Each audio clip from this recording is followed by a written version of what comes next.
안녕하세요. 출시특허TV의 김종수 변호사입니다. 오늘은 셀투팩 관련해가지고, 셀투팩 구조 관련해서, 이제 셀투팩의 목적 자체가 같은 부피 내에 셀들을 많이 위치시켜가지고, 팩 단위에서 에너지 밀도를 높이기 위한 거잖아요.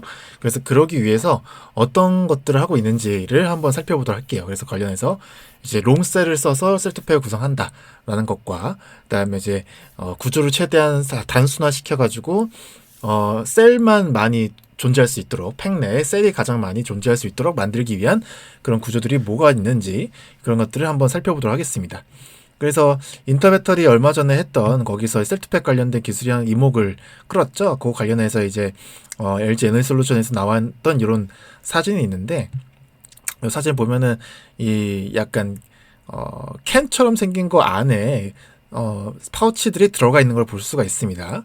그래가지고 이렇게 각각 마련이 돼 있다라는 걸 볼 수 있는데, 이거 보면은 이제 기본적인 개념이 셀 자체를 팩으로 한 번에 만들겠다라는 거, 모듈 없이 만들겠다는 거고, 기존에 LFP를 많이 쓰던 그 CAT에 대해서는 이렇게 셀을 바로 팩으로 만들어가지고 배터리 내의 그 공간 활용도가 매우 높아졌다. 높아지니까 팩 단위에서 에너지 밀도가 오히려 LFP가 뭐 NCM 같은 3원계 배터리랑 비슷해지더라. 이러한 상황이 생겼기 때문에 NCM을 많이 쓰는 우리나라 팩 업체들도 이제 그 셀투팩을 반드시 시행을 해가지고 에너지 밀도, 팩 단위에서 에너지 밀도를 높이기 위한 그런 것들을 연구하고 있다는 걸 알 수가 있고요. 그래서 이제 파우치 폼팩터에서 셀투팩을 통해서 얻고자 하는 게 뭐냐라고 하면은 그 셀 단위에서는 당연히 에너지 밀도가 높아요. 근데 팩 단위에서도 에너지 밀도를 높이기 위한 거가 이제 목적이다 하는 거고, 그래서 팩 단위에서 에너지 밀도 높이기 위해서는 팩 전체 부피 대비 셀의 부피가 커져야 된다. 그렇잖아요. 당연하잖아요. 팩이 이렇게 크게 돼 있으면은 이 안에 셀들이 많이 위치해 있어야지만 에너지 밀도가 높을 거 아니에요. 이걸 잘하는 게 CATL이라는 얘기고요.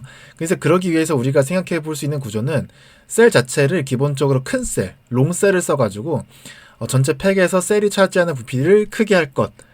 그리고 그다음에 이제 팩에 들어가는 방열 구조라든지 셀 보호 구조라든지 벤팅 구조 이런 것들을 추가적으로 들어가는 구조를 최대한 단순화시키는 것이 중요할 거라고 생각이 듭니다. 특히나 파우치 같은 경우에는 파우치가 아무래도 필름이다 보니까 그 내구성이 캔에 비해서는 약하죠. 각형이나 원통에 비해서는 약하기 때문에 이 셀 보호하는 구조 때문에 팩 단위에 갔었을 때 에너지 밀도가 많이 낮아지게 됐었는데, 이제 여기서 셀투팩으로 구현함으로써 파우치 셀을 보호를 하면서도 에너지 밀도 높일 수 있는 그런 팩의 구조를 이제 도출할 수 있는 것이 필요하다라고 이제 볼 수가 있겠습니다. 그래서 아까 보여드렸던 그 기사에서는 그 LG 에너지 솔루션의 셀투팩에서 쓰고 있는 그 셀들이 좀 롱셀보다도 길어진 것으로 추정된다라는 이렇게 내용이 있었어요. 그래서 롱셀보다도 길어진다. 그러니까 최대한 셀을 길게 뽑아내는 거가 중요하다는 이야기가 되겠죠.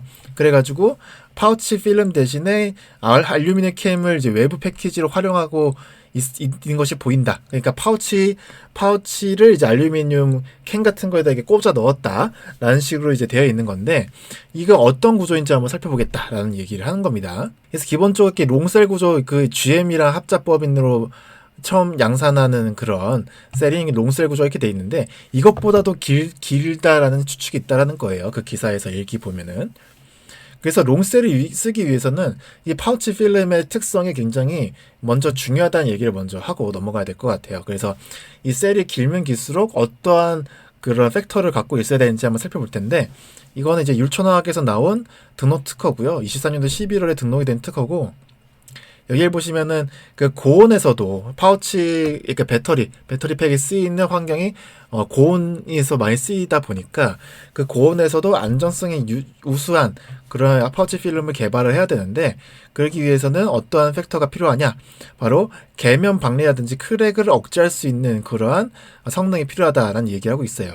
그래서 여기 보면은 고온의 환경에서도 배터리 자체 열에 더하여 외부 고온 외부에 뭐 사막 같은 그런 고온이 있을 때에도 파우치 필름의 치수가 이제 당연하잖아요. 열 팽창이라는 게 있잖아요. 열이 가해지면 파우치가 늘어났다 줄어들었다 이러잖아요. 그러니까 열이 발생해서 파우치가 늘어났다가 줄어났다 이럴 때에도 파우치 필름이 이제 방리가 되지 않고 서로 이렇게 파우치 필름에 층층이 있는데 층층이 이렇게 분리되지가 않고 안정적으로 유지되어야 되는 그런 특성이 있어야 된다라는 거죠. 그래서 그거를 하기 위해서 어떤 것이 필요하냐라고 이지특허에서 살펴보고 있다는 거고, 그래서 파우치 필름에서는 각 층 간의 열팽차 개수가 다르다. 파우치 필름은 그 각 층이 여러 층이 되어 있어요. 밑에서 보여드릴 텐데, 그래서 파우치 필름은 여기 가운데에 알루미늄이 형성되어 있고, 그다음에 위에 나일론이랑 그다음에 펫 소재, 그다음에 밑에 실란튼층 이렇게 형성되어 있는 게 기본적인 구조인데요. 이 구조 안에를 살펴보면 이렇게 다양한 소재들이 들어가 있다는 거예요.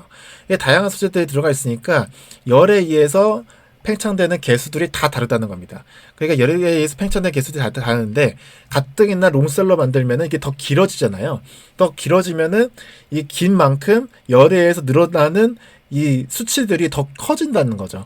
그렇기 때문에 그에 대응하기 위해서 이런 것들을 정확하게 어느 정도 늘어나는지에 대한 대응할 수 있는 그런 스트레스 지수 같은 거를 정확하게 파악을 해야 된다는 거고요. 그래서 청구항 보면은 이 등록된 청구항인데, 여기서 필름 스트레스 지수라는 걸 이제 마련해 놨어요. 필름 스트레스 지수가 뭐냐? 바로 박리 강도를 열팽창 길이 차이로 나눠 놓은 그런 수치인데, 이거 뭐 정확하게 이해하기는 힘드니까 간단하게 설명드리자면은, 바로 이 길이가 많이 늘어나는 것과, 그다음에 이제 박리 강도, 아까 말씀드렸던 그 필름 사이사이의 그 층층이 어느 힘에 의해서 박리가 되는지를 서로 비교해가지고 이 정도는 견뎌줘야지 이제 스트레스 지수가 이제 만족한다라는 걸 얘기하고 있는 거고, 그래서 이 스트레스 지수를 이제 7,000 내지 55,000 정도로 이제 형성했을 때의 합리적인 2차 전지 파우치다라고 이렇게 이야기하고 있는 거예요. 그래서 이런 식으로 하는 이유가, 그 농셀의 경우 10편의 길이가 길기 때문에 열팽창을 했을 때 늘어나는 길이가 훨씬 길어진다. 아까 말씀드렸죠. 그렇기 때문에 박리 위험이 높아지기 때문에 그거에 대한 스트레스 관리가 필요하다. 그렇기 때문에 이런 식의 팩터를 만들어서 이제 관리를 하겠다라는 이야기하고 있는 거고요. 그래서 이제 각각 그 율천화학에서 만들어낸 그런 실시애들, 각각의 그 파우치들을 실험을 이렇게 쫙 했다라는 겁니다.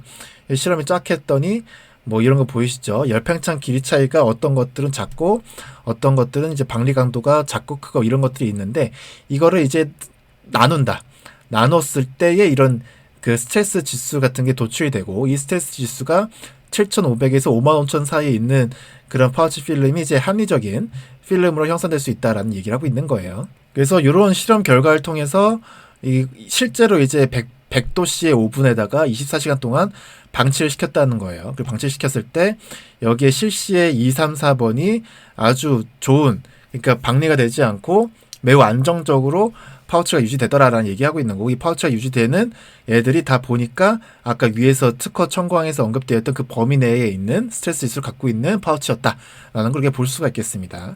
그리고 여기에 더해서 그 파우치 필름의 이제 실란트층, 여기 가장 밑에 있는 요 실란트층이거든요. 여기에 개질 그래파이트를 함유시켰을 때 더 이 스트레스 지수가 좋아지더라라는 이야기를 하고 있어요. 스트레스 지수가 좋아졌다는 얘기는 안전성이 높아졌다는 거고, 이 안전성이 높아졌기 때문에 그 고온에서의 그 스트레스 안정성이 더 좋더라 파우치가, 이런 이야기하고 있습니다. 그래서 롱셀을 쓰기 위해서 롱셀을 둘러싸는 파우치가 어떤 특성을 갖고 있어야 되는지 이런 것들을 말씀드렸고, 그다음에 이제 LG 에너지 솔루션에서 나온 특허를 보면은 이건 23년도 1월에 공개가 된 특허고요.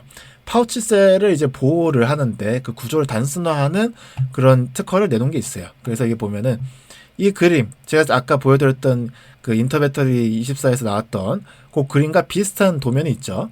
여기 보면은 파우치가 요 안에 배치되어 있는 겁니다.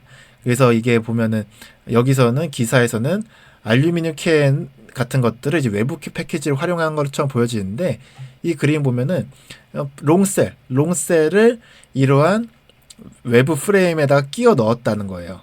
끼워 넣어가지고 이런 식으로 딱 배치시켰다는 겁니다.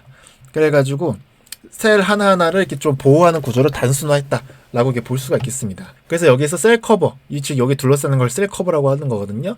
이 셀 커버가 이제 스틸과 같이 강성이 우수한 금속 재질, 스테인리스 같은 것들로 이루어지도록 함으로써 파우치 셀을 효과적으로 보호할 수 있게끔 만들겠다라는 이야기를 하고 있어요. 그래서 파우치 필름이 이제 외부 충격에 약해서 이거를 이제 고정하고 보호하는 모듈이 없으면은 화재 노출될 위험이 커가지고 셀트팩을 그동안 못했었는데 이런 식의 셀 커버들을 통해서 셀트팩을 할 수 있는 그런 구조 단순화를 만들고 있다라는 걸 볼 수가 있습니다. 그리고 이제 이 같은 특허에 이 방열 구조에 대한 이야기도 나와 있어요. 이 지금 200번 요걸로 이렇게 둘러쌌잖아요. 둘러싼 거 여기에다가 그 레진 같은 것들을 이렇게 막 해놓고 밑에다가 그 방열을 시킬 수 있는 히트싱크, 그냥 열을 배출시킬 수 있는 그런 부재를 이렇게 넣어서 열을 효과적으로 빼낼 수 있는 이런 구조를 도출했다라고 이야기를 하고 있고요. 그래서 파우치 셀과 커버 사이, 그리고 셀과 팩 케이스 사이, 그러니까 요런 파우치 셀과 커버 사이라고 하면 요런 데다가 사이에다가, 그다음에 여기 사이에다가 바로 이런 TIM이라고 하는 그러한 방열 그리스, 방열 시트, 방열 패드 등의 물질들을 배출시킬 수 있다고 하는 거고, 그래서 파우치 셀의 열이 이제 파우치 셀 커버, 그다음에 서멀 레진, 히트시크 순으로 이렇게 열이 이렇게 순차적으로 진행돼서 열이 효과적으로 빠져나갈 수 있게끔 하는 이러한 구조를 셀트팩에서도 구현하겠다라는 거를 이렇게 볼 수가 있겠습니다. 근데 그와 더불어서 이제 벤팅이라고 하는 거는 뭐냐면은 셀에 문제가 생겼을 때 특히 고온에 올라가가지고 막 전에 액들이 막 가스화되는 거죠. 가스화돼가지고 이거를 외부로 방출을 효과적으로 못 시키면은 배터리 셀이 터져버릴 수 있는 위험이 있기 때문에 그 가스를 효과적으로 천천히 배출시키는 것도 기술 중 하나거든요. 그래서 그런 내용을 언급하고 있는 거고요. 그래서 LG 에너지 솔루션에서 보면은 지금 여기 보면은 셀2팩 구조에서 셀을 둘러싸는 요 아까 보여드렸던 그 구조가 있죠. 이 구조를 이런 식으로 이렇게 간격이 벌어져 있게끔 이렇게 만들겠다는 거예요. 그래서 셀에서 그 벤팅돼서 가스가 이렇게 나올 때 가스가 이렇게 효과적으로 이렇게 빠져나올 수 있는 구조를 이렇게 만들겠다라고 이야기하고 있는 거고, 이러한 그 벤팅 구조, 셀에서 가스가 효과적으로 빠져나올 수 있게끔 만들기 위해서는 이 파우치에서도 가스가 효과적으로 빠져나올 수 있게끔 만들어야 되거든요. 그거 관련해서도 이제 율천화학에서 특허가 나온 게 있어요. 바로 가스 배출이 용이한 셀 파우치를 만드는 거가 있는데, 이 내용을 보면은 이건 등록 특허고, 보면은 이 파우치의 구조가 아까 금속층과 실란트층, 웹층, 필름층을 이루어졌다 말씀드렸는데, 이 실란트층이 코어층과 이 스킨층으로 나뉘어져 있다고 합니다. 그래서 이 코어층과 스킨층의 그 녹는 온도와 녹는 온도를 이제 다르게 형성시킴으로써 여기가 이제 딱 방리가 돼서 어느 정도 일정 그 수준이 됐을 때 방리가 효과적으로 돼가지고 가스가 천천히 나올 수 있도록 하겠다라는 이야기를 이렇게 하고 있는 거고요. 그래서 고온 고습 조건에서도 이제 전해액이 분해 반응을 통해서 가스를 발생시킬 때 효과적으로 파우치에서 가스가 배출되도록 하는 그런 목적을 통해서 나온 특허다라고 볼 수가 있겠고, 그래서 실험한 거 보면은 이게 이제 120도 조건에서 2시간 이내에, 150도 조건에서는 20분 이내에 가스를 누출되도록 유도한 거가 그게 좋은 파우치다라고 이야기를 하고 있어요. 그래서 가스를 배출돼도 유도하는 성공한 이 실시의 2, 3, 4번을 갖다가 이제 이야기하고 있는 거고, 근데 이 파우치가 방리가 잘 된다는 얘기는 또 그 나머지 특성, 안정성이 좀 떨어질 수 있다는 거거든요.